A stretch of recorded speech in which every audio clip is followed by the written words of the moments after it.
For thousands of years, it's been one of the world's great mysteries. Just how were the pyramids built so deep in the Egyptian desert?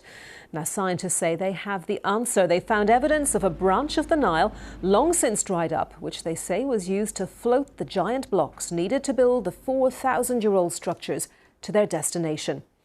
Earlier, I spoke to Aidan Dodson, Professor of Egyptology at the University of Bristol, and asked him how this discovery can help us understand how the pyramids were built. Oh yeah, it ties in very well with how we thought things were done for a while, except that we'd always thought everything was being floated over during the Nile flood, which only lasts for a couple of months a year. Now we know there is a branch of the Nile running close to the desert edge. That means that materials could be brought in year round, which really changes our understanding of probably what the logistics are of pyramid building. It's worthwhile pointing out. I was just going to say, would it explain how there are clusters of pyramids in different locations as well?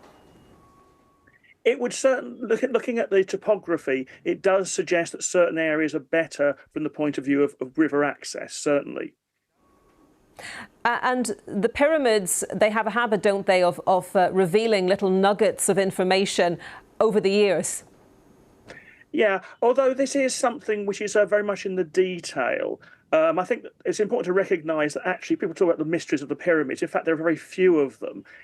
We know why they're built, who they built them, and when they were built. It's more some little details, logistics, and this is where this discovery of the Nile branch comes in. That we actually can understand that they can bring in some of the materials year round rather than at certain periods. So it's that kind of of detail of logistics which this does, rather than really solving any sort of major mysteries, because really there aren't really that many in the way of real mysteries. And what will researchers now do with this information in terms of looking at the pyramids anew?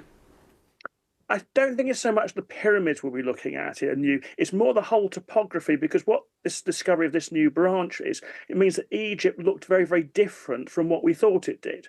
We'd always thought it was a single run of the Nile with fields either side and then the desert. Now we know there's another branch of the Nile, so a whole chunk of Egypt was effectively an island rather than being joined to one of the banks. So I think the big issue is not so, although everybody's sort of looking at the pyramids as the big thing, looking at how the landscape of Egypt is fundamentally different from what we expected it to be 4,000 years ago. I think that's really where the future research should be aimed.